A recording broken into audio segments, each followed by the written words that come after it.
Have you ever wondered what makes a five-star restaurant five-star worthy? I have. And I've discovered that it all started back in 1921 when the Michelin Restaurant Guide introduced a star system for rating restaurants.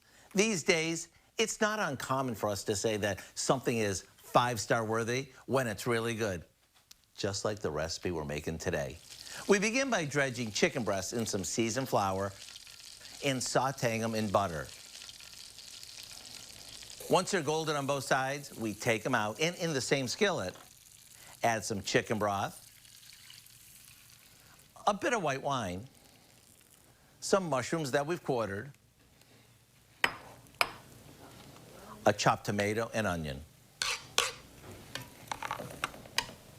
We'll let this simmer for a bit before adding the chicken back in and finishing it off with some chopped parsley.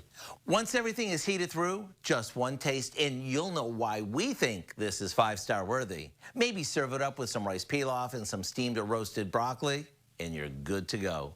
To get the recipe for our five-star chicken, head over to our website. You might even want to print out the recipe so you always have it close by. It's that good. I'm Howard in the Mr. Food Test Kitchen, where today we found a restaurant fancy way for you to say, ooh, it's so good.